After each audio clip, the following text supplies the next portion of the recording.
Alibi Montana, bonjour. Bonjour. Pouvez-vous nous donner un petit peu de vos nouvelles?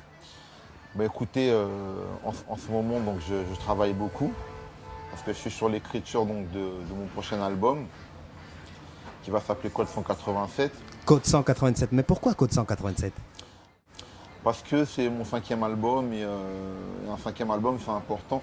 Je voulais que le nom soit assez choc et c'est pour ça que j'ai choisi ce titre-là qui interpelle tout de suite. Et comme dans l'album aussi, bon, il y a une grande première parce on va innover. C'est-à-dire qu'avec l'album, il y aura un jeu vidéo qui sera vendu avec donc un jeu vidéo pour les ordi.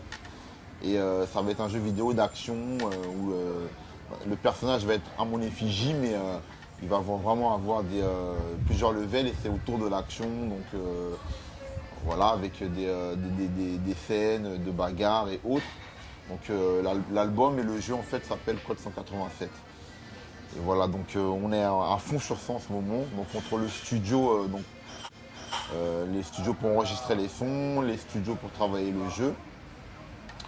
Et puis en même temps aussi je suis sur le tournage de Mersel, donc le deuxième film du réalisateur Bouddha.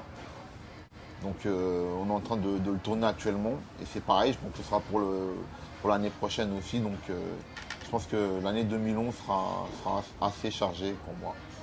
Voilà. J'ai commencé la musique sans penser un jour devenir un artiste, faire des albums ou quoi que ce soit. J'étais à des années-lumière de tout ça. J'écrivais vraiment des choses qui me touchaient. Donc je suis issu du quartier de la Courneuve au 4000 et à l'époque j'écrivais les choses dont je voyais, les différentes altercations, les différents problèmes que rencontraient les familles. Et donc j'écrivais vraiment ces textes-là comme ça sans prétention.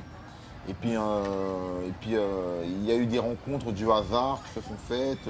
Il y a des personnes qui ont pensé que les textes que j'écrivais méritaient d'être enregistrés en studio, etc. Et puis de fil en aiguille, ça s'est fait. Et ce qui m'a conduit à maintenant, c'est-à-dire devenir un artiste qui sort des albums, etc. Donc c'est pour ça que pour moi, c'est pas difficile à partir du moment où, dès le départ, j'ai toujours écrit des choses qui dénoncent. Donc c'est tout à fait naturel pour moi d'être dans les causes, c'est-à-dire de mettre la notoriété, la musique que je peux faire au service des causes.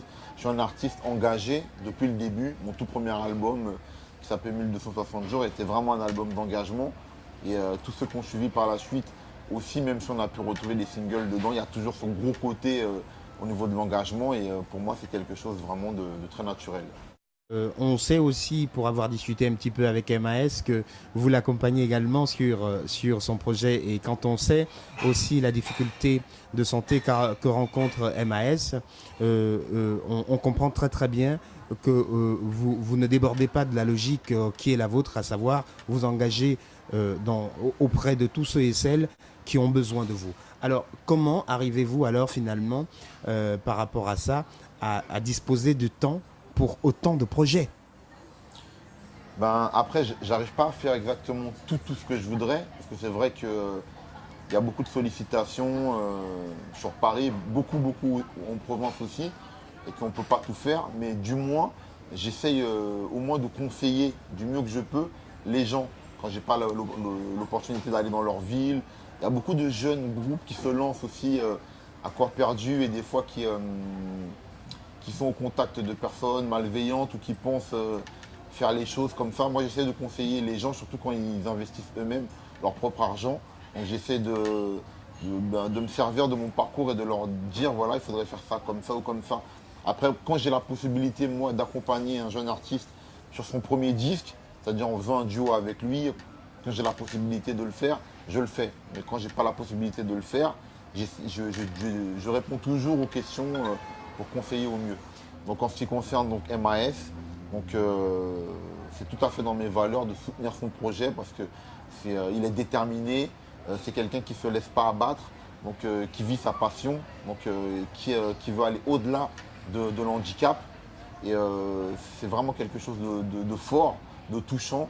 Et moi, je ne peux être que derrière cette initiative-là pour moi. Je trouve ça vraiment très, très, très bien, très, très fort. Alibi Montana, s'il y avait quelque chose à dire encore, comme un appel ou autre chose, que diriez-vous en ce moment?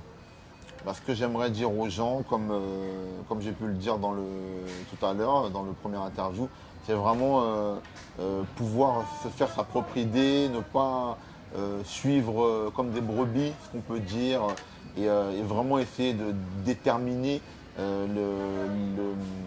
les meilleures choses, les meilleurs choix possibles pour pouvoir connaître l'autre. Parce que l'indifférence ou ne pas. La peur de l'autre, pour moi, ça a toujours amené que des problèmes, que de la bêtise. Donc je crois que la discussion est importante. C'est important d'apprendre à se connaître.